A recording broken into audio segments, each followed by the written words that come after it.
Hi everyone, morning from a pretty chilly Villa Nuova. This is the first of the really cold mornings that we've encountered here, and it's quite nice actually. It's a nice reprieve from the heat that we've been facing on the scaffolding over the last couple of weeks.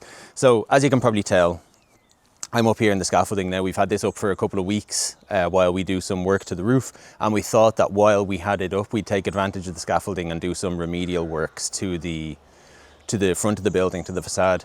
Now we had an issue, or not an issue, but one of the problems that we were facing with this was how to treat the render at the front of the property. We weren't sure whether or not that was lime mortar, which is the preferred treatment for these types of buildings, or if it was cement, which often happens when work has been done. So we made a couple of attempts to try and get people out to determine whether or not this, and we couldn't get a comprehensive answer. So we did a little test ourselves. We took a sample of the render off the front of this building, and then we took a sample that we knew to be lime mortar. We kept them separate, and then we added some vinegar. It's a very simple test, and you'll see if there's lime in the mixture, then that lime will react, it will sort of fizz. It's kind of like an effervescent vitamin C tablet. So we'll cover that in the video as well. But once we determined that, or once we'd run that test, we could determine then that this wasn't actually lime render at the front of the building. It was indeed cement. And that can be problematic for a couple of different reasons. Lime tends to trap moisture in a building. So, or cement rather, traps the moisture in the building, and these stone buildings, the walls need to be able to breathe. And with the cement, that sort of inhibits the ability for the building to breathe, and that can lead to issues with damp. The building now doesn't seem to be hugely damp. So once we determined that this was indeed cement and not lime render, our next course of action was to figure out, okay, well, what do we actually do with this? One of the options would be to strip all of the existing cement off and then re-render it with lime at a huge expense. That would be incredibly expensive. Or the other option would be to leave it and do remedial work on the inside of the building, so to use lime plaster on the inside of the building, so at least the building can breathe in one direction. So we consulted the conservation officer on this for Kerry, and we also spoke to a conservation architect, and both of their advice was to actually leave it as is. Their concern was in stripping back the cement from the front of these buildings. It's quite an invasive procedure. Like, you would have to go at it with a Kango hammer, or like some sort of hammer and chisel combination, and in doing that you risk disturbing the actual integrity of the building. You could end up taking out stones where you don't want to. So while the lime render would have been the preferred treatment for this, the existing concrete is actually doing an okay job. So that's kind of led us to the decision to leave the concrete as is. That said, the concrete itself wasn't in the best condition. There were a number of cracks that we had to take care of, and that's what we're going to cover in this video. There's a couple of cracks in the facade, and we also wanted to figure out how we're actually going to, what colour we're going to actually paint this building at the very end. So stick with us. We're going to be investigating some of these cracks today, seeing how we can fix them. Gauthier is going to do some trowel work. He's going to be on plastering duties today, and then hopefully by the end of it you'll see a pretty significant transformation. Thanks for watching, everybody, and we'll see you soon.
So while we are going to keep the render on the stone walls, we've noticed that there are few stress cracks in some areas.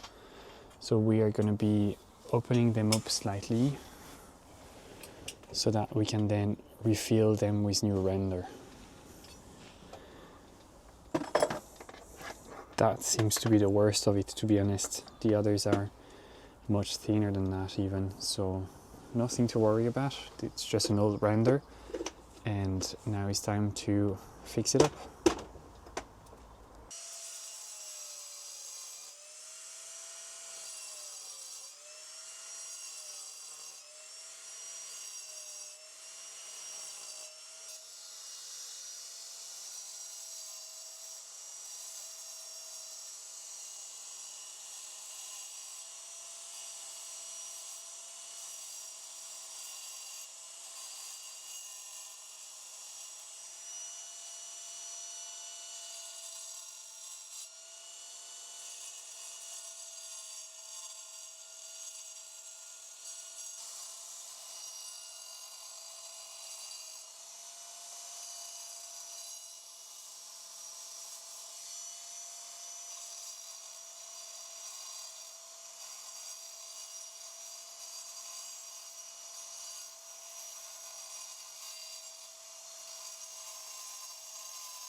Okay, so Luke just finished opening up the crack. Luke, demonstrate the crack. Show us. Feel a crack. That's Voilà. it. Nicely opened up, ready to be repaired. We'll show you the process of repair in a bit.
We have 2 different samples that we're going to be trying on the walls of the house today. Both of them are from Color Trend. We went with 2 sort of neutral off-white colors which will replicate a neutral lime mortar color. For us, the hero here is the color that we're going to be using for all of the wood details. That includes the fascias, the soffists, but also the rain goods.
think, my love. Oh yeah.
How's it going on, my love? Yeah, good. Does it look nice? Yeah. Yeah, it's really good. Really good.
Wow. My God, that's incredible the difference it makes. What's that? Oh, it's brilliant.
Cuckoo. Huh? Up here. Bonjour.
I got really excited when I found more evidence of the original gutters that used to be on the house. And as you can see here, we can clearly see that originally on the house was Victorian OG. If you remember a couple of weeks ago, we asked you if we should go with either a half-rounded cast iron gutter or a Victorian OG.